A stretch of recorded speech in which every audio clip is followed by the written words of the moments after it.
अस्सलाम वालेकुम, मैं हूं शाहजेब खानजादा। इंतजार खत्म हो रहा है। सिर्फ 16 घंटे बाद मुल्क की तारीख का अहम तरीन फैसला सामने आएगा, जिसका इंतजार सबको है। फैसला किसके हक में आएगा, किसकी उम्मीदों पर पानी फिरेगा, सियासतदान और अवाम सब ही सुप्रीम कोर्ट की तरफ देख रहे हैं। नून लीग और पाकिस्तान तहरीक इंसाफ दोनों ही इस बात का इजहार करते रहे हैं कि फैसला जो भी आएगा तस्लीम करेंगे, मगर फैसला क्या आएगा ये अभी तक किसी को नहीं पता। मुशावरत और हिकमत अमली का सिलसिला जारी है और आज हुक्मरान जमात का मुशावरती इजलास हुआ। तहरीक इंसाफ ने कोर कमेटी का इजलास में मुशावरत की। दोनों ने, पीपल्स पार्टी हता के MQM ने भी पनामा के तारीखी फैसले पर मुशावरती इजलास बुलाया। वजीर आजम नवाज शरीफ की सदारत में आला सतह का सियासी मुशावरती इजलास हुआ, जिसमें पार्टी रहनुमाओं से खिताब करते हुए वजीर आजम नवाज शरीफ ने कहा कि किसी फैसले का इंतजार नहीं, अवाम ने फैसलों के इंतजार के लिए नहीं, काम करने के लिए मुंतखब किया। अपना काम कर रहा हूं और करता रहूंगा। जो भी फैसला आएगा इंशाअल्लाह बेहतर होगा और हम सुरखरू होंगे। अवाम के मुफाद में जो मुमकिन हुआ कर रहे हैं। वजीर आजम ने कहा कि इंतखाबात भी मुकर्ररा वक्त पर 2018 में होंगे, कारकुन तैयारी करें। वजीर आजम ने मुशावरती इजलास के बाद 1180 मेगावाट के भिक्की पावर प्लांट का इफ्तिताह किया, मगर इफ्तिताही तकरीब के दौरान उन्होंने पनामा के हवाले से कोई बात नहीं की। अलबत्ता वजीर आला पंजाब शहबाज शरीफ ने आज एक जूम आईने बात की। बहुत बात होती है कि जज साहब ने कहा कि 20 साल तक ये फैसला याद रखा जाएगा, फिर सदियों तक याद रखा जाएगा। तो आज शहबाज शरीफ ने कहा कि वजीर आजम का काम 40 साल तक याद रखा जाएगा।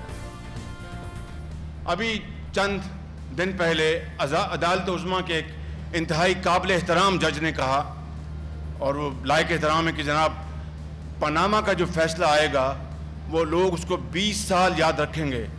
हमें इस स्टेटमेंट का बेहद एहतराम है, बिल्कुल ठीक कहा होगा। मैं ये यहाँ पर जिसारत करूँगा और पूरी कौम को, उस खुदाए बुजुर्ग बरतर को गवाह बनाकर कि जो आपने बेंचमार्क आपने बना दिए इन 3 मंसूबों के लिए, जो आपने ये शफाफियत के, मेहनत के आपने जो यार्डस्टिक बना दिए हैं, आपको कौम ज़्यादा नहीं तो 40 साल आपको कभी नहीं भूलेगी।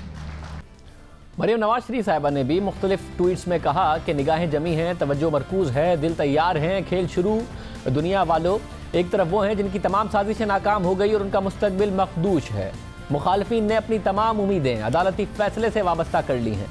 जब आपने कुछ किया नहीं तो अल्लाह पर यकीन रखें और कामयाबी के लिए काम करें। लोग नवाज शरीफ से मोहब्बत करते हैं। नवाज शरीफ का बयानिया तामीरी, तरक्की और खुशहाली का है।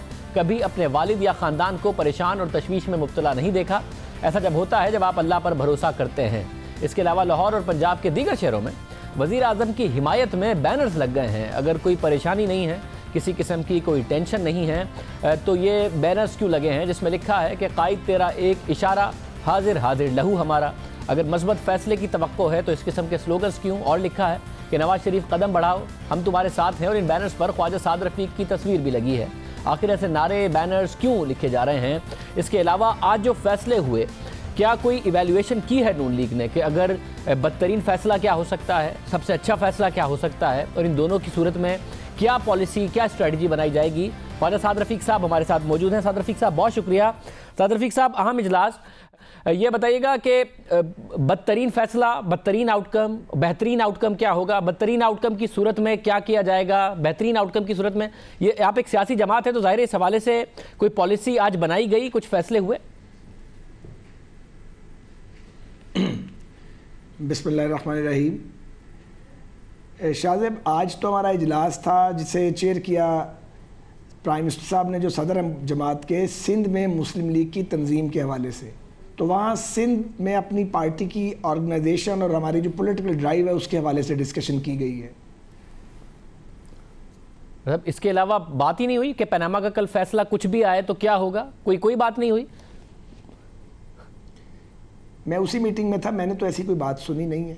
मतलब फिर क्या कल अचानक होगा? क्योंकि जो प्रेयर है, अगर आप उसकी फुटेज निकालें तो अगर आप उसकी फुटेज निकालें तो आपको सिंध के लोग नजर आएंगे, उसमें हमारे सिंध के अहदेदार नजर आएंगे।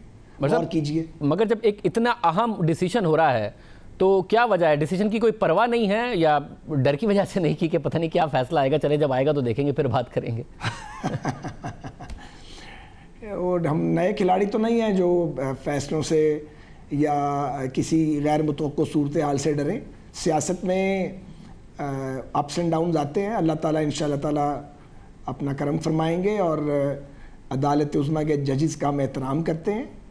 हमें इस सारी प्रोसीडिंग के दौरान बहुत सारे रिमार्क्स जो थे उस पर हमारे तहफ़्फ़ुज़ात रहे, लेकिन हमने उनको आराम से सुना। हमारा ये तहफ़्फ़ुज़ भी रहा कि इमरान खान साहब को अदालत के बाहर अदालत लगाने से रोका नहीं गया और वो ऑनरेबल जजेस के रिमार्क्स को तोड़ मरोड़ कर पेश करते रहे। बाज़ एंकर्स भी ये काम और धंधा करते रहे, उन्हें भी नहीं रोका गया। हमारा ये भी एक तहफ़्फ़ुज़ रहा कि इमरान खान साहब के ख़िलाफ़ जो मुकदमे के लिए हनीफ़ अब्बासी साहब ने कई माह से दरख्वास्त ऑनरेबल सुप्रीम कोर्ट में डाली हुई है, उसकी समाअत का आगाज़ ही नहीं किया गया। लेकिन ये सारी बातें अपनी जगह, अदालतें फ़ैसले करती हैं और अदालती फ़ैसलों से इत्तफ़ाक़ भी किया जाता है, इख्तलाफ भी किया जाता है, लेकिन उन पर अमल किया जाता है और अदालत का एहतराम किया जाता है। तो इंशाअल्लाह ताला अदालत का एहतराम भी मलूज़ खातिर रहेगा और जो भी फ़ैसला हुआ वो मशावरत के साथ उस पर हम अपना रद्द-ए-अमल भी देंगे इंशाअल्लाह। सब आपने कहा कि इस हवाले से बात हुई नहीं और बाद में मशावरत के साथ रद्द-ए-अमल देंगे, तो मियाँ साहब ने ये क्यों कहा कि इलेक्शन 2018 में ही होंगे? क्योंकि बहुत कुछ कहा जा रहा है कि कहीं इलेक्शन अर्ली कॉल ना हो जाए, कोई ऐसी बात ना हो जाए। कोई बात हो रही होगी, डिस्कशन हो रही होगी, या ऐसे ही कहा कि इलेक्शन 2018 में होंगे अपनी पार्टी के लोगों से? देखिए, गुजारिश ये है कि इंतखाबात तो इंशाअल्लाह 2018 में ही होंगे। हमें यकीन है कि जब पैनामा पेपर्स में नवाज शरीफ साहब का नाम ही नहीं है और हमारे मुखालफिन ने जो मनी लॉन्ड्रिंग का इल्ज़ाम लगाया था उसके अगेंस्ट कोई सबूत भी नहीं दिया गया और कोई चीज़ साबित भी नहीं हुई, तो फिर किन बुनियादों पर नवाज शरीफ साहब की खुदा न खास्ता नाअहली की बात की जा सकती है? तो हम एक पॉलिटिकल पार्टी हैं, जो भी फैसला हो वो या अल्लाह को पता है या ऑनरेबल जजेस को पता है, लेकिन हमारी पार्टी इस बात पर क्लियर है कि मुल्क में अर्ली इलेक्शंस की ज़रूरत नहीं है और मौजूदा हुकूमत को और बाकी हुकूमतों को अपना टेन्योर पूरा करना चाहिए। और सब मगर ज़ाहिर है वो 62-63 की एक प्रेयर है कि उन्होंने पार्लियामेंट के फ्लोर पर और झूठ और इस किस्म की सूरत में आप कह रहे हैं कि आपने ओपिनियन डिस्कस किए नहीं, तो ये बात तो आपकी तरफ से तय कर दी गई और मियाँ साहब की तरफ से बता दिया गया कि हमने इलेक्शन 2018 में ही कराने हैं। पार्टी की क़यादत में कराने या मियाँ नवाज शरीफ साहब की बतौर वज़ीर आज़म क़यादत में कराने? क्योंकि 62-63 की प्रेयर है, अब वो कोई भी प्रेसिडेंट ना भी हो मगर जजेस आज़ाद हैं, सुप्रीम कोर्ट आज़ाद है अपने किसी भी फैसले के लिए। जी बिल्कुल, मैं मानता हूँ आज़ाद है और जो हमारे लीगल मशीरान हैं, हमारे लीगल एडवाइज़र्स हैं और हम खुद भी कुछ, हमें भी जानकारी है इस चीज़ की। हम नहीं समझते कि 62-63 जो है वो इस तरह इम्प्लीमेंट होती है और नवाज शरीफ साहब ने कोई ऐसी स्टेटमेंट नहीं दी जो कॉन्ट्राडिक्टरी थी। हाँ, एक जनरल स्टेटमेंट उन्होंने पार्लियामान में दी थी और एक बड़ी तफसीली स्टेटमेंट जो है वो अदालत में पेश की गई है, क्योंकि पार्लियामान और कोर्ट में फ़र्क होता है। सो ज़्यादा कंसोलिडेटेड स्टेटमेंट थी जो दी गई है सुप्रीम कोर्ट में, कोई मुख्तलिफ स्टेटमेंट्स नहीं थी। मतलब और आप मियाँ साहब को बहुत ही ज़्यादा बैनर्स की बात की थी। जी मैं बैनर्स पे भी आता हूँ। आप मियाँ साहब को बहुत ज़्यादा लंबे अरसे से जानते हैं। सवाल कर रहे हैं, मैं उसका भी जवाब देना चाहता हूँ। मैं उसकी तरफ भी आता हूँ। मियाँ साहब को बहुत अरसे से जानते हैं, तो मियाँ साहब की बॉडी लैंग्वेज आपको वो कॉन्फिडेंट लगी है या परेशान से लगे हैं आपको मियाँ नवाज शरीफ साहब? बात यह है कि अल्हम्दुलिल्लाह नवाज शरीफ साहब एक आहनी हौसले वाले रहनुमा हैं और हम सब उनसे हौसला लेते हैं अल्हम्दुलिल्लाह। और बड़े मुश्किल मरहलों में मियाँ नवाज शरीफ साहब हमेशा पुरअज़्म रहे हैं और उन्होंने सब्र का दामन हाथ से कभी नहीं छोड़ा। अब भी मुखालफिन गालियाँ देते हैं, झूठ बोलते हैं। जब धरनों में नाकाम हुए हैं तो अब जाके वो उन्होंने अदालत को अपना मोर्चा बनाने की कोशिश की है। तो नवाज शरीफ साहब इन चीज़ों से अल्हम्दुलिल्लाह और उनकी पार्टी घबराते नहीं हैं। और सब फिर ये बिल्कुल पुरसुकून है। और आप देखेंगे आपकी तस्वीर के साथ कायद तेरा एक इशारा हाजिर हाजिर लहू हमारा, ये इलेक्शन के करीब कोई ऐसा मामला भी नहीं है, कोई पार्टी को खतरा भी नहीं महसूस कर रहे, डिस्कस भी नहीं कर रहे, इस किस्म के बैनर्स क्यों हैं? शाहज़ेब, बात ये यार कि ये नारा कोई नया नारा थोड़े है, ये तो यूथ विंग के दौर का नारा है। जब हमने यूथ विंग बनाई थी अर्ली 90s में, तब भी ये नारा पूरे मुल्क के तूल अर्ज़ में लगा था, तहरीक निजात के दौरान भी लगा था। और जाहिर है हमारे कायद को टारगेट किया गया है और घेरा डालने की उनके मुखालफिन और हमारे हासिन कोशिश करते हैं। तो जितनी शिद्दत से वो हमारे लीडर पे हमला करेंगे उतनी शिद्दत से हम सियासी ज़बान में उसका जवाब देंगे। तो ये पॉलिटिकली हमने रिस्पॉन्ड किया है और अपने लीडर के साथ, अपने कायद के साथ अपनी सॉलिडारिटी शो की है। ये हमारा फंडामेंटल राइट है। शिद्दत का टाइम तो चला गया, तो फैसले से पहले आपने बैनर्स लगा दिए। शिद्दत का टाइम तो चला गया, सुप्रीम कोर्ट ने फैसला देना है, उससे पहले बैनर्स लगा दिए। नहीं, सुप्रीम कोर्ट के फैसले का इन बैनर से कोई ताल्लुक नहीं है। और कोई बैनर लगाए तो वो शाहज़ेब उनको इजाज़त है, और हम अपने कायद के साथ अपनी सॉलिडारिटी शो करें, हमें इजाजत नहीं है। क्यों? हम पाकिस्तान में एलियन है, पाकिस्तान के शहरी नहीं है। आपको बिल्कुल हक है, मगर कम से कम ये मानिए तो सही कि थोड़ी परेशानी भी है पनामा की। मियां साहब कहते हैं मैं तो फैसले के लिए नहीं आया हूं, हम काम करने आए हैं। मगर अगर सिर्फ काम ही करने आए तो आप जैसे लीडिंग वज़रा ख्वाजा आसिफ जैसे लीडिंग वज़रा फिर क्यों जाते थे? अनुशा रहमान साहबा क्यों जाती थी? मरियम औरंगजेब साहबा क्यों जाती थी सुप्रीम कोर्ट? अगर काम करने आए तो आप लोगों से काम कराते, क्यों भेजते थे आपको सुप्रीम कोर्ट? नहीं, मेरी बात सुने। जब मुल्क की आला तरीन आईनी अदालत में हमारे कायद के और उनकी फैमिली के खिलाफ मुकदमा होगा और हमारे कायद को दागदार करने की कोशिश होगी और उसकी आड़ में, उसकी गार्ब में हम सबको गिराने की कोशिश होगी, तो अदालत में हम ऑब्वियसली जाएंगे जैसे बाकी जाते हैं। इमरान खान को जाने की इजाज़त है, हमें जाने की इजाज़त नहीं है भैया। हमने अपने काम भी पूरे किए हैं। कौन कहता है हमने अपने काम पूरे नहीं किए? हम अदालत में भी पेश होते रहे हैं जाके। हम अपना कानूनी हक इस्तेमाल किया शाहजेब साहब।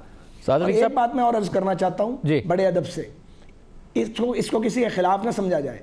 तारीख का एक फ़ैसला है और वो फ़ैसला ये है कि सियासतदानों की किस्मत का फ़ैसला और सियासी जमातों की किस्मत का फ़ैसला या तो अल्लाह करीम की अदालत में होता है या अवाम की अदालत में होता है।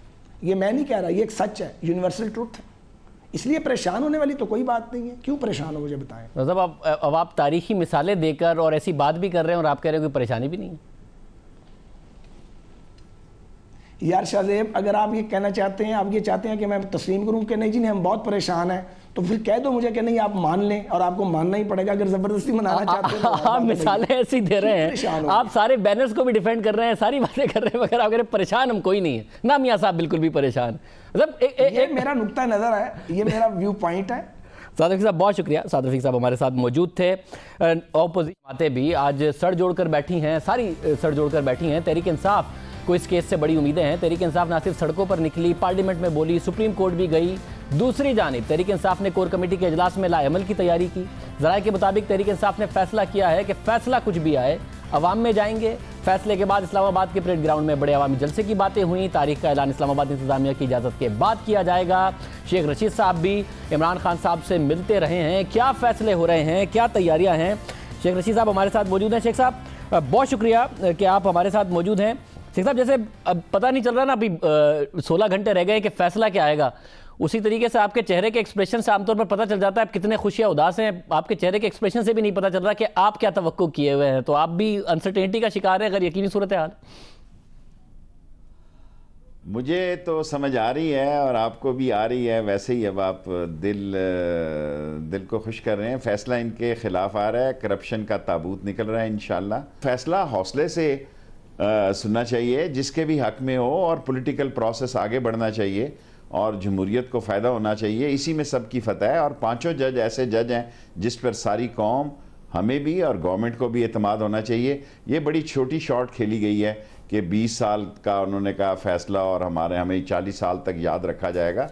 अगर फ़ैसला जनाब आपके ख़िलाफ़ आया तो परसों आपको कोई याद नहीं रखेगा, और जो आप खेल खेलने जा रहे हैं इसमें आप खुद फंस जाएंगे।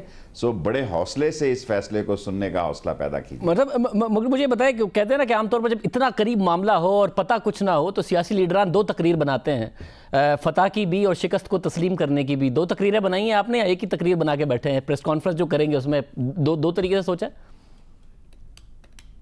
मैंने एक ही किया है, मैंने एक ही तकरीर बनाई है, और मैं पहले दिन से एक ही तकरीर पे था कि नून और कानून में से एक का जनाजा निकलेगा, और मेरा ख्याल है कि नून का सियासी जनाजा निकलेगा। कानून एफल टावर से भी बुलंद और बेहतरी की तरफ जाएगा, और सारी कौम की यही ख्वाहिश है कि सलीके से, तरीके से, जमहूरी तरीके से मामलात जो हैं कानून के दायरे में, ताकि इस मुल्क में करप्शन का जनाजा निकले। और 21 आदमी निकाले गए हैं 62-63 के तहत। या तो उन 21 को भी वापस लें, या नवाज शरीफ साहब भी केस आप देख लें, उनका केस भी उनसे ज़्यादा स्ट्रॉन्ग है कि वो सादिक और अमीन नहीं है, और किसी और, ये कौम बांझ नहीं है जी, ये मुल्क बांझ नहीं है। इस पार्टी के अंदर बहुत सारे लोग हैं, किसी और को भी मौका दें। और पाकिस्तान में इंशाअल्लाह ताला कल का दिन पाकिस्तान में एक नया सूरज तुलू होगा। मतलब मगर ये बताएं कि जब आपने तकरीर एक ही बनाई है तो फिर उसको उसी सूरत में करेंगे जब आपकी जो प्रेयर है, जो आपकी प्ली है, पटिशन है, उसके मुताबिक फैसला है। अब ऐसा ना हो कि आपने मांगा है कि वज़ीर आज़म को डिस्क्वालीफाई करें, वो डिस्क्वालीफाई ना हो, मगर आप फिर सारे कह रहे हो कि जी हमारी इखलाकी फतह तो कम अज़ कम हो गई है ना, फिर वो वाली तकरीर ना कर रहे हो आप बाद में। देखें, मासिस में तो हमारी इखलाकी फतह हो चुकी है। जो कुछ इन पे इतने महीनों से मलबा पड़ रहा है, 126 दिन ये और ये 50-60 दिन और 126 दिन जब हम अदालत में रहे हैं, एक सियासत इमेज का नाम होता है। आज नवाज शरीफ साहब और शहबाज शरीफ साहब जो अपना केस लड़ रहे हैं, असल बिजली का करंट का फैसला तो सुबह होना है। असल तो बिजली का फैसला 440 वोल्ट का, और बाकी आप एक दिन पहले कर लें, कल आप नए एयरपोर्ट लें, सारी चीज़ें, क्योंकि कौम जानती है कि इन अहबाब की ये शुरू से रवायत रही है, जब ये जाने वाले होते हैं तो एक दिन में 3-3 इफ्तिताह करते हैं और हौसले से सियासत की जाती है जी। आपने 3 दफ़ा वज़ीर आज़म रहे हैं, 6 दफ़ा चीफ मिनिस्टर रहे हैं। अगर कल आपके खिलाफ फैसला आ गया तो क़यामत नहीं आएगी, इस मुल्क को खाना जंगी खेलिएगा, वरना आपकी जान छुड़ानी मुश्किल हो जाएगी। और सब वो दोनों पार्टी उम्मीद करते हैं। वैसे तो तहरीक इंसाफ ने भी कहा है अपने रहनुमाओं के ना जाए सुप्रीम कोर्ट की तरफ, नून लीग ने भी कहा है कि कोई खाना जंगी वाला मामला ना हो। दोनों ही पार्टी कह रही हैं कि हम फैसले को कबूल करेंगे, मगर साथ में ये बताइएगा कि वो तो कह रहे हैं 2018 में ही इलेक्शन होंगे, जो भी मामला हो कल के फैसले के हवाले से। तो आप लोग क्या फिर भी इलेक्शन की तैयारी में और इलेक्शन का माहौल बनाएंगे? क्योंकि पहले आप कहते थे कि जी इलेक्शन की तैयारियां ये कर रहे हैं, वो कह रहे हैं 2018 में होंगे। आप लोग क्या करेंगे, किस तरीके से स्ट्रेटजी बनाएंगे? देखें, कल के फैसले के बाद तो हमने फैसला करना है कि पंजाब की मौजूदगी में अगर नवाज शरीफ साहब स्टेप डाउन हो जाते हैं तो क्या हम पंजाब की गवर्नमेंट की मौजूदगी में इलेक्शन में जाएंगे या नहीं जाएंगे। और हम क्या, मैं तो इस इलेक्शन कमीशन से वो रिजर्वेशन नहीं रखता जो इमरान खान रखते हैं। सो रात को भी बैठेंगे, कल रात को भी बैठेंगे और सियासी फैसला करेंगे, इस्तेकाम का फैसला करेंगे, मुल्क की बेहतरी का फैसला करेंगे, और वो फैसला करेंगे जिससे 20 करोड़ लोगों को फ़ायदा हो। ये सादा कमीन नहीं है, इसलिए फ़ैसला इनके ख़िलाफ़ आ सकता है, और अगर हमारे ख़िलाफ़ आया हमें फिर भी कबूल होगा। शेख साहब, मगर माज़रत के साथ ये किसी भी पटिशन पर इस किस्म का प्रेसिडेंट है नहीं, और सुप्रीम कोर्ट ज़ाहिर है जो चाहे फैसला कर सकती है, एक नया प्रेसिडेंट सेट कर सकती है। फैसला है नहीं कि वज़ीर आज़म को आपकी अपील पर, आपके कहने पर वो डिस्क्वालीफाई कर दें, ट्रायल नहीं हुआ है, दूसरे मामलात नहीं हुए हैं, तो आपको लगता है कि एक नया प्रेसिडेंट सेट होगा और डिस्क्वालीफाई हो जाएगी? क्योंकि आपकी तो जितनी भी बातें, आप तो अजम्पशन किए बैठे कि वो डिस्क्वालीफाई होंगे, उसके बाद हम क्या करेंगे? देखें, सुप्रीम कोर्ट की अपील की कानून तो मसवदा बना के जाहिद अहमद साहब ने कौमी असम्बली में रखा हुआ है, सेनेट से पता नहीं कैसे आ गया। और अगर डायरेक्ट अपील नहीं होती, अगर एक कमीशन बनता है, मैं उसमें पेश होऊंगा जी। मेरा मकसद तो एक्सपोज करना है इनको। मतलब अगर कमीशन बन गया तो फिर आप कह रहे होंगे कि कमीशन बनाया, डिस्क्वालीफाई आपकी पटिशन के मुताबिक नहीं किया और कमीशन बना, तो आप कह रहे होंगे, इमरान खान साहब कह रहे होंगे कि क्योंकि कमीशन बन गया है और वजीर आजम के रहते हुए नहीं हो सकता, इसलिए पहले ही इस्तीफा दें, फिर कमीशन आगे काम करेगा। फिर आप ये कह रहे होंगे यही होगी, क्योंकि देखें, नवाज शरीफ साहब जो है, ये लोग असरअंदाज होने वाले लोग हैं, और ये लोग, इनका बड़ा पुराना एक्सपीरियंस है, ब्रीफ केस का एक्सपीरियंस है, सज्जाद शाह की अदालत पर हमले का एक्सपीरियंस है, इनका कोयटे तक की अदालतों पर हमले का एक्सपीरियंस है।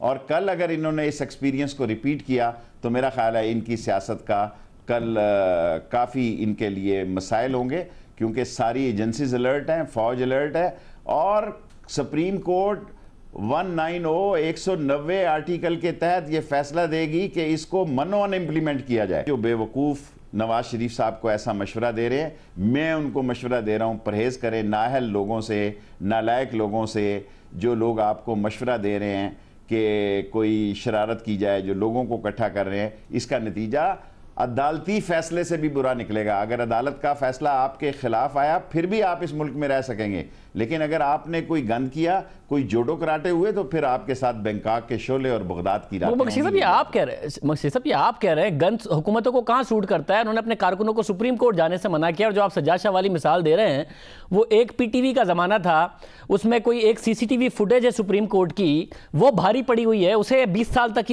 बाद भी आज ये दिफा नहीं कर पाते। अब पूरा नेशनल मीडिया है, उसके सामने आपको लगता है कि सुप्रीम कोर्ट पे कुछ हो जाएगा? हालांकि इतनी सिक्योरिटी, हालांकि उन्होंने अपने कारकुनों को जाने से मना किया है। अब तो लोग कैमरे में इतनी सारी फुटेज बना लेते हैं या अफोर्ड कर सकते हैं, वो माजी नहीं डिफेंड होता, नया कोई ऐसा काम करेंगे। जो एक दफ़ा का बेवकूफ़ हो वो 100 दफ़ा का बेवकूफ़ होता है, जो एक दफ़ा बिकता है वो 100 दफ़ा बिकता है, और जो एक दफ़ा गलत मशरे को रिसीव करता है वो 10 दफ़ा करता है। और जो लोगों को ये इकट्ठे कर रहे हैं, ये लोगों के नोटिस में है। इससे बड़ी बात क्या हो सकती है कि जजेस पर दोनों पार्टियां कॉन्फिडेंट कर रही हैं, दोनों पार्टियां कह रही हैं जो फैसला होगा वो हमें कबूल होगा। और आप एक एक दिन में जितने मर्जी फीते काटें, और इस फीते काटने में अगर आपकी सियासत का फीता कट जाए तो कोई मजायका नहीं है, कोई क़यामत नहीं आ जाएगी।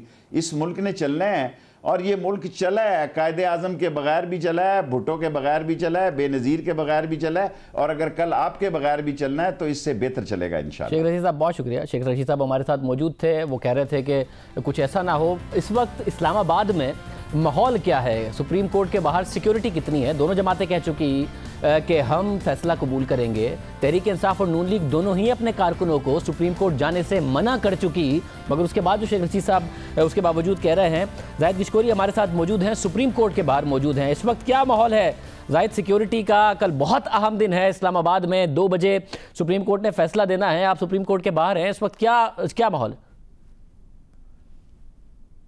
शाहज़ेब, बिल्कुल कल एक बहुत बड़ा दिन है। यहाँ पर सिक्योरिटी अरेंजमेंट तकरीबन मुकम्मल कर लिए गए हैं। 3 लेयर पे यहाँ पर सिक्योरिटी है। 1200 पुलिस की नफरी, रेंजर और स्पेशल सिक्योरिटी फोर्सेस यहाँ पर डिप्यूट कर दी जाएंगी सुबह 8 बजे ही से। और तकरीबन सुप्रीम कोर्ट के अंदर 550 एहलकार होंगे। फिर सुप्रीम कोर्ट के बाहर और इस्लामाबाद के जो इम्पोर्टेंट चेक पॉइंट्स हैं वहाँ पर भी भारी नफरी होगी। इस वक्त भी यहाँ पर विजिबिलिटी मौजूद है, सिक्योरिटी की कुछ गाड़ियाँ मैं देख सकता हूँ। बहुत शुक्रिया। जाहिद गिशकोरी बता रहे थे कि बहुत सख्त सिक्योरिटी इस वक्त वहाँ पर है। प्रोग्राम में एक ब्रेक शामिल करते हैं। पैनामा का अगर जो हिस्ट्री रही है, जो तारीख रही है, उसको देखते हुए जो पिटीशंस की गई हैं उसके मुताबिक क्या मुमकिन फैसला हो सकता है? क्या वज़ीर आज़म नवाज शरीफ कल 2 बजे के बाद वज़ीर आज़म नहीं भी हो सकते? क्या इसकी कोई मुमकिन सूरत है? बात करेंगे एक ब्रेक के बाद, आपके सामने सारे मामला रखेंगे ब्रेक में।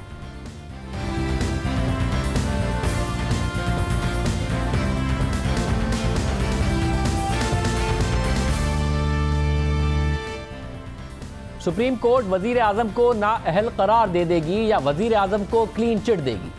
तहरीक इंसाफ समेत तमाम अपोजिशन जमातों और दरख्वास्त गुजारों ने अदालत से बड़ी उम्मीदें जोड़ी हुई हैं।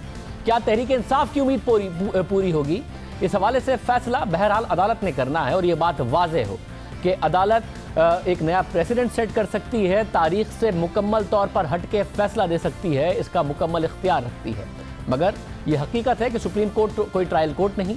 इस केस में ना तो कोई गवाह पेश किया गया, इसलिए ना ही किसी गवाह से जरा की गई। इस केस में सिर्फ दस्तावेजात पेश की गई। दस्तावेजात की साख पर अदालत ने सवाल उठाए, मगर इस केस में इन दस्तावेजात का भी कोई फॉरेंसिक टेस्ट नहीं कराया गया, कोई फॉरेंसिक एनालिसिस इन दस्तावेजात के नहीं हुए। दरख्वास्त गुजार के वकला ने दलाइल दिए, फरीकैन के वकला ने दलाइल दिए, चेयरमैन नायब और चेयरमैन FBI अदालत के सामने पेश हुए। इस सब को सामने रखते हुए हम इस प्रोग्राम में आपको पैनामा केस की तमाम सबातों से आगाह करते रहे हैं। अहम दस्तावेजात सामने लाए, अहम इंटरव्यू किए। एक इंटरव्यू तो कोर्ट प्रोसीडिंग्स का हिस्सा भी बना, जो हमारे प्रोग्राम में किया गया, वो बाकायदा तौर पर अदालती कार्रवाई का हिस्सा बना। और केस की कार्रवाई को मद्देनज़र रखते हुए हम मुमकिन फैसले पर बात करेंगे। फैसला ज़ाहिर है महफूज हो चुका है, कल 2 बजे पता चल जाएगा। आइए हम आपको बताते हैं कि तहरीक इंसाफ और दीगर दरख्वास्त गुजार अदालत से क्या चाहते थे। तहरीक इंसाफ ने अदालत से 6 इस्तदा की। तहरीक इंसाफ की इस्तदा और अदालती कार्रवाई का जायजा लेते हैं और मुमकिन फैसले पर बात करते हैं। अदालत में दरख्वास्त गुजारों की तरफ से वज़ीर आज़म की बराह रास्त नाअहली के लिए सबसे ज़्यादा दलाइल दिए गए और पूरी अदालती कार्रवाई इसी के गिर्द घूमती रही। और तहरीक इंसाफ की पहली इस्तदा भी यही है कि वज़ीर आज़म नवाज शरीफ, वज़ीर ख़जाना इसहाक डार और कैप्टन सफदर को कौमी असम्बली से नाअहल करार दिया जाए। तहरीक इंसाफ के वकील नईम बुखारी ने अदालत के सामने दलाइल देते हुए कहा कि वज़ीर आज़म नवाज शरीफ ने झूठ बोला और हक़ाइक़ छुपाए। उनके कौमी असम्बली में तकरीरों में तजाद है, वज़ीर आज़म और इनके बच्चों के बयानात में तजाद है। वज़ीर आज़म ने अपने असासे छुपाए, वज़ीर आज़म टैक्स जमा नहीं कराते, इसलिए उन्हें नाअहल करार दिया जाए। जबकि शरीफ ख़ानदान के वकला ने अदालत में दलाइल दिए कि वज़ीर आज़म की तकरीर में तजाद नहीं, ने झूठ नहीं बोला। मुकम्मल बात ना बताने का ये मतलब नहीं कि झूठ बोला गया। पार्लियामेंट में दिए गए बयान को आइन के आर्टिकल 66 के तहत सुप्रीम कोर्ट में चैलेंज ही नहीं किया जा सकता। वज़ीर आज़म की नाअहली के लिए डिक्लेरेशन ज़रूरी है। सुप्रीम कोर्ट ट्रायल कोर्ट नहीं। और नून लीग के वकील के दलाइल के बाद अदालत ने रिमार्क्स दिए कि मफरूज़े की बुनियाद पर वज़ीर आज़म को नाअहल करार नहीं दिया जा सकता। अगर ऐसा किया गया तो ख़तरनाक अदालती नज़ीर होगी। और उसके बावजूद अपोजिशन कहती है कि उन्हें उम्मीद है कि 62-63 के तहत वज़ीर आज़म को कल नाअहल करार दे दिया जाएगा। फैसला बहरहाल अदालत ने करना है और वो कोई भी फैसला हो सकता है, मगर अदालती कार्रवाई को देखते हुए ऐसा महसूस नहीं हो रहा कि वज़ीर आज़म को बराह रास्त नाअहल करार दिया जाए। ऐसा नहीं लगता कि कल वज़ीर आज़म नवाज शरीफ कल 2 बजे के फैसले में उन्हें नाअहल करार दिया जाएगा। इसके अलावा तहरीक इंसाफ ने अदालत से दूसरी सदा की कि मनी लॉन्ड्रिंग के जरिए लूटी गई दौलत से ब्रिटिश वर्जिन आइलैंड और दीगर जगहों पर बनाई गई कंपनियों और जायदादों की रकम पाकिस्तान लाने का हुक्म दिया जाए। इस इस्तिदा के हक में तहरीक इंसाफ ने दलाइल दिए कि इसहाक डार का एतराफ़ी बयान है कि उन्होंने मनी लॉन्ड्रिंग की और इस तरह के पैसे से लंदन के फ्लैट्स 1993 और 1996 में खरीदे गए, इसलिए ये लूटी हुई रकम वापस लाई जाए। मगर शरीफ खानदान ने मौक़िफ़ इख्तियार किया कि लंदन के फ्लैट्स 2006 में कतरी सरमायाकारी की सेटलमेंट के नतीजे में मिले। इससे पहले फ्लैट्स शरीफ खानदान की मिल्कियत में नहीं थे, सिर्फ इस्तेमाल में थे। इसहाक डार का बयान दबाव के बाद दिया गया। अदालत ने तहरीक इंसाफ की तरफ से मनी लॉन्ड्रिंग साबित करने के हवाले से बात की कि आप नहीं कर सकी। इस हवाले से अदालत मनी लॉन्ड्रिंग केस दोबारा से खोलने या फिर नैब को सुप्रीम कोर्ट में अपील करने का हुक्म दे सकती है, क्योंकि मनी लॉन्ड्रिंग अदालत में इस पूरी प्रोसीडिंग के बाद साबित हुई नहीं है।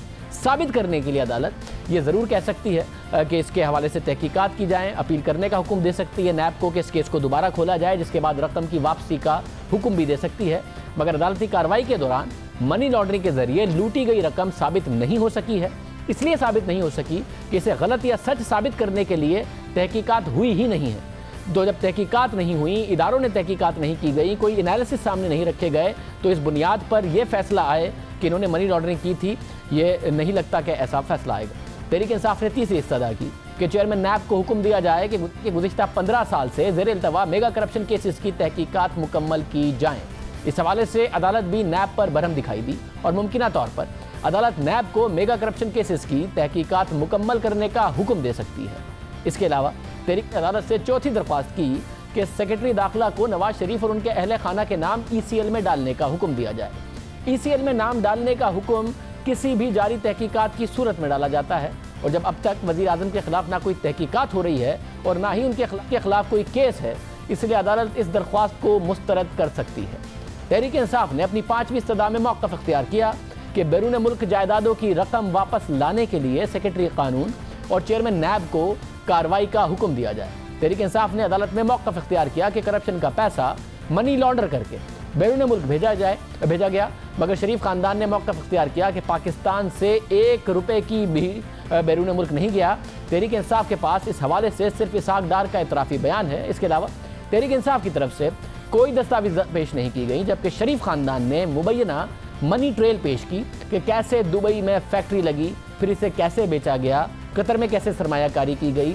इस सरमायाकारी के नतीजे में ना सिर्फ जद्दा स्टील मिल लगी, बल्कि इसके नतीजे में लंदन के फ्लैट्स भी मिले। ये सब शरीफ खानदान ने कहा और इसी कतरी सरमायाकारी से तौफीक केस की अदायगी भी की गई। बहरहाल अदालत ने भी शरीफ खानदान की तरफ से पेश की गई दस्तावेजात पर सवाल उठाए। जजेस कन्विंस नज़र नहीं आ रहे थे।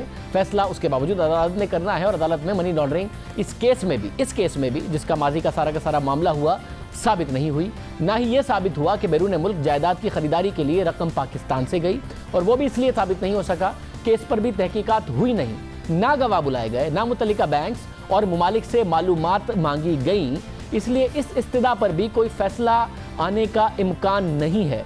इस पर भी तहकीक होना बाकी है, इस पर भी गवाहों का और दस्तावेजात का और सबूतों का एनालिसिस होना बाकी है, ट्रायल होना इस पर बाकी है, क्योंकि वो हुआ नहीं तो इस पर यह फैसला आ जाए कि ये सारी मनी लॉन्ड्रिंग हुई थी, इसलिए सारा पैसा वापस लाया जाए, ये मुमकिन नज़र नहीं आता। तहरीक इंसाफ की तरफ से अदालत में आखिरी इस्तदा ये की गई कि चेयरमैन FBR को शरीफ खानदान के टैक्स गोशवारों और असासों की तहकीकात का हुक्म दिया जाए। इस हवाले से अदालत तहकीकात का हुक्म दे सकती है। इसके अलावा शेख रशीद और जमात इस्लामी की तरफ से वज़ीर आज़म की आइन 62 और 63 के तहत नाअहली मांगी गई। इस हवाले से भी अदालत में दोनों तरफ से दलाइल दिए गए। अदालत ने यहाँ तक कहा कि अगर आइन के आर्टिकल 62 और 63 के तहत फैसला दिया तो दरख्वास्त गुजार खुद भी महफूज नहीं रहेंगे। अदालत इस इस्तदा के बाद ही फैसला सुनाएगी, मगर अदालत से ज़ाहिर जो प्रेसिडेंट है उसके खिलाफ भी फैसला सुना सकती, मुकम्मल तौर पर इसका इख्तियार रखती है। अलबत्ता ये एक नई मिसाल बन जाएगी। इस फैसले में भी आर्टिकल 62-63 के तहत वज़ीर आज़म की नाअहली की जो इस्तदा है उसका फैसला भी ऐसा नहीं लगता कि कल दोपहर 2 बजे बराह रास्त अदालत वज़ीर आज़म को नाअहल करार दे देगी इस इस्तदा के नतीजे में भी। बहरहाल सूरत हाल कल वाज़ेह होगी। इस हवाले से बात करेंगे माहिर कानून बाबर सत्तार साहब हमारे साथ मौजूद हैं। बाबर सत्तार साहब बहुत शुक्रिया। बाबर सत्तार साहब, जाहिर है अदालत मुकम्मल तौर पर इख्तियार रखती है, इलेक्शन कमीशन को कह सकती है, मगर आपको बराह रास्त कल लगता है कि जो 62-63 के तहत मांगा गया है कि इन्होंने पार्लियामेंट के फ्लोर पर और उसके अलावा गलत बयानी की है वज़ीर आज़म ने, इसलिए उनको 62-63 पर पूरा नहीं उतरते, सादिक और अमीन नहीं रहे, उन्हें नाअहल करार दिया जाए, इस किस्म की इस पर फैसला आ सकता है वज़ीर आज़म के खिलाफ कल 2 बजे, आपको लगता है? देखिए, इससे पहले तो 184(3) के अंदर उन्होंने डिक्लेरेशंस नहीं इशू की, लेकिन 184(3) बहुत ज़्यादा इस्तेमाल भी नहीं होता था। 20 साल पहले इस्तेमाल होना शुरू हुआ, फिर पिछले 5-7 साल में हमने उसका बहुत ज़्यादा इस्तेमाल देखा, पिछले 3 साल में हमने ज़्यादा इस्तेमाल नहीं देखा। 184(3) की तशरीह करते हुए क्या अदालत कल कह सकती है कि जी हम इसमें 62-63 की डिक्लेरेशन दे सकते हैं? अगर हमारे सामने मटीरियल इस तरह का हो जिसके ऊपर हम अपना व्यू पॉइंट फॉर्म कर सकें तो ये कह भी सकती है। क्या इन्होंने इससे पहले किया है? मेरे नज़र से कोई ऐसी मिसाल नहीं गुजरी जिसमें उन्होंने 184(3) में डिक्लेरेशन दे दी हो। अच्छा, क्या वो कल कोई प्रोसेस सेट कर सकते हैं कि हाँ जी ये प्रोसेस होगा, ये चीज़ें आई, इसमें मजीद इस चीज़ के ऊपर ट्रायल करने की ज़रूरत है, ये हमारा प्राइमा फेशा व्यू है, इसकी वजह से हम ये प्रोसेस पुट इन प्लेस कर रहे हैं, लेकिन ये प्रोसेस प्राइम मिनिस्टर को रिपोर्ट नहीं करेगा, हमें रिपोर्ट करेगा, और उस टाइम तक जो एजेंसीज इन्वेस्टिगेट करेंगी वो भी प्राइम मिनिस्टर को रिपोर्ट नहीं करेंगी और वो हमें रिपोर्ट करेंगी, और इस टाइम के दरमियान चूंकि बड़ी सीरियस एलिगेशंस है और हमारा प्राइमा फेशा व्यू है, तो हम चाहते हैं कि प्राइम मिनिस्टर अपने फंक्शंस को परफॉर्म ना करें। हो सकता है इस तरह की कोई बात कर दें। क्या इससे पहले कभी की है? इससे पहले कभी नहीं की। क्या इससे पहले ट्रायल किए बगैर कोई डिक्लेरेशंस हुई हैं? 62-63 पे भी व्यू यही है, सादिक और अमीन के कॉन्टेक्स्ट में भी जनरली ये व्यू रहा है सुप्रीम कोर्ट का कि कोई फाइंडिंग आनी चाहिए किसी अदालत की तरफ से। अब क्या वो फाइंडिंग 184(3) में आ सकती है? इससे पहले नहीं दी, हो सकता है कल दे दें। एक तरह से जब सुप्रीम कोर्ट तशरीह कर रही है आइन की, तो वो कुछ भी कह सकती है कल, और हम खाली उस बात पे प्रेडिक्शन कर सकते हैं जो आज से पहले हुई है। तो आज से पहले बहुत सारी बातें नहीं हुई जिसके बेसिस लोग अंदाजे लगा रहे हैं, लेकिन कल एक नया दिन होगा। बहुत शुक्रिया वसीम साहब हमारे साथ मौजूद थे कि कानूनी फैसले जो हैं उसमें तो रिवायत नहीं है ऐसी कि जिसके तहत ये कहा जाए कि कल 2 बजे वज़ीर आज़म नवाज शरीफ डिस्क्वालीफाई हो जाएंगे, वज़ीर आज़म नहीं रहेंगे, मगर सुप्रीम कोर्ट है मुकम्मल तौर पर इख्तियार रखती है, नया प्रेसिडेंट सेट कर सकती है, जो कि खुद जज साहब ने कहा कि अगले 20 साल और फिर सदियों तक याद रखा जाएगा। तो इस बात का मुकम्मल तौर पर सुप्रीम कोर्ट को इख्तियार है। 1 साल पहले 3 अप्रैल की रात को पनामा का मामला सामने आया, तो अगले ही दिन हमने वज़ीर आज़म नवाज शरीफ के बेटे हुसैन नवाज शरीफ का इंटरव्यू किया। उन्होंने हमें यकीन दिलाया था कि वो अदालत के सामने पेश होंगे, तमाम इल्ज़ामात का जवाब देंगे, जितने सबूत हैं। जब हम उनसे बार बार कह रहे थे कि भाई आप ये सबूत रखिए, ये मनी ट्रेल रखिए, तो उन्होंने कहा जो एक जुडिशल फोरम होगा उस पर ये सारे सबूत रखूँगा। आप वज़ीर आज़म के बेटे हैं, वज़ीर आज़म पाकिस्तान के बेटे हैं, उस वज़ीर आज़म के जो अवाम से कहते हैं कि आप ज़्यादा से ज़्यादा टैक्स दें, अवाम से कहते हैं कि अपने असासे डिक्लेयर करें, तो ऐसे वज़ीर आज़म के बेटे होते हुए आपके अवाम, पाकिस्तान के अवाम के सामने नहीं बताएंगे कि जब आप सऊदी अरब गए आपने स्टील मिल लगाई, उसके बाद आपने बताया कि वो स्टील मिल बेचकर आप यूके में भी पैसा लेके गए। ज़ाहिर है अगर सऊदी अरब से लेके गए तो लीगली लेके गए होंगे, वो किस तरह लेके गए, कितना पैसा लेके गए, कितने में बेचा, या आप अवाम के सामने नहीं रखेंगे अपने ऑफिशियल अकाउंट्स? नहीं, मेरा ख्याल है जी कि ये आप मुझ तक ही रहने दें। जो है ना अपना मैंने आपको जब बता दिया है और हर चीज़ का जो है ना सबूत मेरे पास है, तो आप जो है ना अपना मुझ तक ही रहने दें। अगर लेट से कि जो है ना कल को मुझे ये बात आप जो है ना कानूनी तौर पे कोर्ट ऑफ लॉ पूछेगा तो मैं वहाँ पर दूंगा, लेकिन जो है ना जहाँ तक अमाउंट्स का ताल्लुक है आप उसको मुझ तक रहने दें। और ये मेरा हक है कि मैं अपने कारोबारी मामला जो है उनको जो है ना सीक्रेसी के साथ ट्रीट करूँ। मैं आपको बता रहा हूँ एक चीज़ जो है, और जब वक्त आएगा तो साबित भी कर देंगे। अदालत के अंदर और बाहर कतरी खत का जिक्र होता रहा, इसे जाली करार दिया गया। इसके पीछे कौमी एहतसाब ब्यूरो के साबिक सरबरा सैफुर रहमान का किरदार करार दिया गया।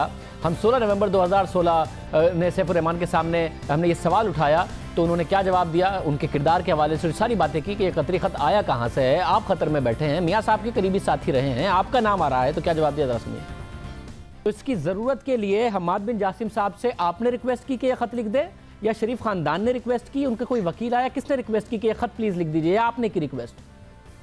बिल्कुल उनकी मियाँ साहब के हुसैन शरीफ की तरफ से एक रिक्वेस्ट थी कि वो हमें पुरानी कंफर्मेशन चाहिए, क्योंकि हमारा कोर्ट के में केस जा रहा है, और वो कंफर्म कर दें जो हमारी जितनी ट्रांजैक्शंस थी उसके ऊपर डिटेल दी जाए। और मेरे इल्म में भी आया था, मेरा इससे कोई ताल्लुक नहीं है, ये पुरानी इन्वेस्टमेंट थी, पुरानी सेटलमेंट हो चुकी थी, बट क्योंकि शेख हमद मेरे स्पॉन्सर हैं, उनके बेटे जो हैं वो मेरे बिजनेस पार्टनर हैं आज से बहुत सालों से, और हमारा ये बड़ा लेवल का कारोबार है, तो इसलिए मैं डेफिनेटली उनकी उस इंफॉर्मेशन की नॉलेज में था, और डेफिनेटली मेरा इसमें रोल कोई नहीं है, सिवाय इसके कि मुझे इतना पता था कि ये इंफॉर्मेशन उन्होंने मांगी है और ये लेटर ड्राफ्ट होके ये डिलीवर हुआ था। इसके अलावा पनामा का मामला सामने आने के बाद अदालत के अंदर और अदालत के बाहर ये सवाल उठता रहा कि दुबई स्टील मिल तो खसारे में थी, तो फिर कतर में सरमायाकारी कैसे की गई, जद्दा की स्टील मिल कैसे खरीदी गई। इस हवाले से 6 दिसंबर 2016 हमने बात की शरीफ खानदान के मालियाती मुशीर हारून पाशा से, तो उन्होंने यकीन दिलाया कि तमाम शवाहिद मौजूद हैं, वकला जो मुनासिब समझेंगे अदालत में पेश कर देंगे। ये मसला ये है कि जो कतरी शहजादे का ख़त है वो ये नहीं बताता कि दरमियान में हम मुनाफा देते रहे थे शरीफ ख़ानदान को, और ये भी लगा था, वो सिर्फ ये बताता है कि इन्होंने इन्वेस्टमेंट की जो मेरी अंडरस्टैंडिंग में बतौर कतरी शहजादे के है, और वो बाद में 2005 में 6 में मैच्योर हुई, तो उससे मैंने ये फ्लैट्स हमने दे दिए, ये हमारी मिल्कियत थे। मियाँ साहब फ्लोर ऑफ द हाउस पे ये बताते हैं कि 1980 में मिल बेची, उसमें से कुछ पैसा इस्तेमाल हुआ। मियाँ साहब कतरी शहजादे का जिक्र नहीं करते, कतर का जिक्र नहीं करते, कतरी शहजादा दरमियान की इन्वेस्टमेंट का जिक्र नहीं करता। ये तो सारे मिसिंग लिंक है जो कंट्राडिक्शन की जिसमें बात हो रही। शाहजेब साहब, इस तरह है कि ये प्राइम मिनिस्टर साहब की सवाबदीद है कि वो फ्लोर ऑफ द हाउस पे किस हद तक तफसीलात में जाते हैं। जो प्राइम मिनिस्टर साहब ने उस वक्त ज़रूरी समझा कि ये तफसीलात फ्लोर ऑफ द हाउस पे देनी है, उन सवालात के सिलसिले में जो कि उस वक्त उठे थे, वो मियाँ साहब ने उस वक्त फ्लोर ऑफ द हाउस पे दे दी, और जो बकाया तफसीलात थी वो अगर अप्रोप्रिएट फोरम कोई क्रिएट होना था उसके बाद, जो कि अब हो चुका हुआ है, तो वो तफसीलात उसके सामने इंशाल्लाह हम सबमिट कर देंगे। ये इंटरव्यू अदालती कार्रवाई का हिस्सा भी बने। इसके अलावा 126 दिनों में होने वाली तमाम 35 समातों के हवाले से भी आपको हम आगाह करते रहे। अब कल फैसला है जो महफूज है, जो बदल नहीं सकता। कल 2 बजे सुनाया जाएगा। क्या फैसला अदालत ने किया है वो कल 2 बजे पता चल जाएगा, मगर सिर्फ गैर यकीनी की सूरत हाल सियासी हलकों में नहीं है। ऐसा हुआ नहीं कभी कराची स्टॉक एक्सचेंज में जो आज हुआ। 1700 पॉइंट्स की वोलेटाइल एक्टिविटी, 800 पॉइंट्स माइनस खुली बाजार, 800 पॉइंट्स प्लस बंद हुई बाजार। तो ये हुआ क्या, कौन बेच रहा था, कौन खरीद रहा था, कौन गैर यकीनी की सूरत हाल पैदा कर रहा था, और अगर 800 पॉइंट्स प्लस हुई है तो वो किस उम्मीद में प्लस हुई है, अगर 800 पॉइंट्स माइनस हुई थी तो किस खतरे के तहत माइनस हुई थी। मियां नवाज शरीफ साहब को लेकर क्या मार्केट एक्सपेक्ट करती है, और हुकूमत को लेकर मोहम्मद सुहेल साहब हमारे साथ मौजूद हैं। सुहेल साहब बहुत शुक्रिया। हर जगह पनामा को लेकर गैर यकीनी की सूरत हाल है, तमाम बातें देख रही हैं, मगर ये स्टॉक मार्केट भी देख रही है। पहले ही 50,000 से कोई 3,500 की मंदी हो चुकी, मगर 800 पॉइंट्स माइनस खुले मार्केट, 800 पॉइंट्स प्लस चली जाए मार्केट चंद घंटों में। ऐसा क्या था जो माइनस हो गई, ऐसा क्या अच्छा मिला कि प्लस हो गई? फैसला तो नहीं आया। देखें, आपने बिल्कुल बजा फरमाया कि बहुत ही वॉलेटाइल सेशन था। इतना 1700 पॉइंट की रेंज जो है हिस्ट्री में कभी नहीं देखी गई। इसकी वजह ये थी कि जो इंडिविजुअल जो सरमायाकार थे, ख़ास तौर पे छोटे सरमायाकार, वो सुबह सवेरे बहुत पैनिक हो गए थे और उन्होंने शेयर्स डंप करना शुरू किए। मगर जिस तरह दुनिया भर में होता है कि जब अनसर्टेनिटी ख़त्म होती है तो जो रैशनल इन्वेस्टर्स है या जो बड़े सरमायाकार हैं वो ख़रीदारी करते हैं। यही देखने में आया कि जो पाकिस्तान के लोकल बैंक्स हैं और जो लोकल म्यूचुअल फंड्स हैं, उन्होंने इसको अपॉर्चुनिटी जानते हुए कि जो 2 महीने से अनसर्टेनिटी है या गैर यकीनी की जो कैफियत है वो कुछ दिनों में या कुछ घंटों में ख़त्म होने वाली है, उन्होंने ठीक ठाक सरमायाकारी की, जिसकी इंडेक्स जो 2% के करीब सुबह के सेशन में डाउन था वो कोई 1.5-2% रिकवर हो गया। तो मेनली जो बाइंग आई है ये लोकल फाइनेंशियल इंस्टीट्यूशंस की तरफ से देखने में आई है, और उनकी सोच ये है कि अनसर्टेनिटी का ख़त्म होना ये पॉलिटिकल और माशी इस्तेकाम के लिए बेहतर साबित हो सकता है। मतलब गैर यकीनी की सूरत हाल ये लेकर थी कि फ़ैसला कब आएगा, या इस हवाले से थी कि फ़ैसला क्या आएगा? क्योंकि अगर इस हवाले से थी कि कब आएगा और वो फ़ैसला आ गया कि कल 2 बजे आ रहा है, तो कल जो 9:30 से 2 बजे स्टॉक मार्केट है फिर वो कोई गैर यकीनी नहीं होगी। अगर इंस्टीट्यूशंस ने बाइंग की है तो फिर स्टेबल रहेगी मार्केट, या 9:30 से 2 तक भी यही अप एंड डाउन, यही वोलेटाइल एक्टिविटी, यही जिगजैग मूवमेंट होगी बाजार की? नहीं, बज़ाहिर मार्केट वॉलेटाइल रहेगी, मगर इतनी वॉलेटाइल नहीं होगी कल जितनी आज देखने में आई थी।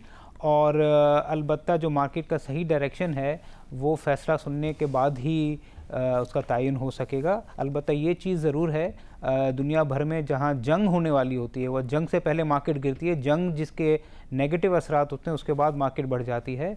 तो बज़ाहिर यही है कि फ़ैसले के बाद अगर उसमें कोई बहुत गैर यकीनी की सिचुएशन नहीं है तो मार्केट में कुछ इस्तेकाम देखा जाएगा। मतलब मगर उसके लिए फ़ैसला क्या हो? अगर 9:30 से 2 वोलेटाइल होगी तो उसके बाद तो 1.5 ही घंटा बाकी होगा, 2 से 3:30।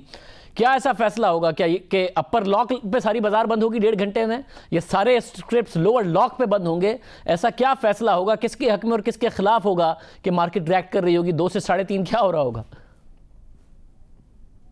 अगर इस तरह का कोई फ़ैसला है जिससे सरमायाकार ये समझें कि जो माशी इस्तेकाम बरकरार रहेगा, जो इन्वेस्टमेंट पाकिस्तान में आ रही थी वो बरकरार रहेगी, जो सीपेक से रिलेटेड डेवलपमेंट हो रही थी वो बरकरार रहेगी, तो इसमें कोई ताज्जुब की बात नहीं है कि अच्छे शेयर्स यहाँ 2 बजे के बाद मज़ीद बेहतर हो जाएँ।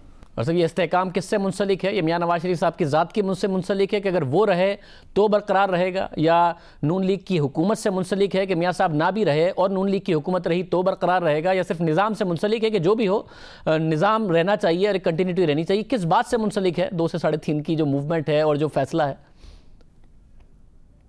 नहीं, देखिए, मार्केट के लिए किसी शख्स का या किसी पार्टी का होना ना होना इतना अहमियत नहीं होता। जिस तरह मैंने कहा, सियासी इस्तेकाम होना ज़रूरी है। पिछली हुकूमत में भी वज़ीर आज़म बदले थे मगर उसमें कोई मार्केट ने इतनी ज़्यादा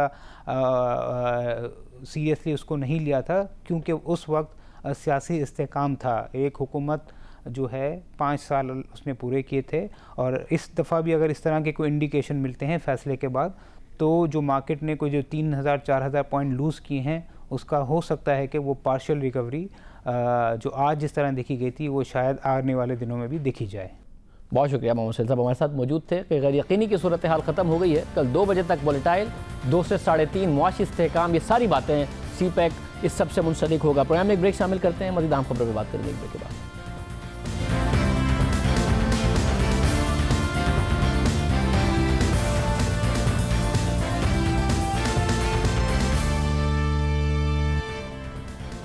आज सुप्रीम कोर्ट ने खैबर पख्तूनख्वा हुकूमत को मशाल खान कत्ल केस में जुडिशल कमीशन बनाने से रोक दिया।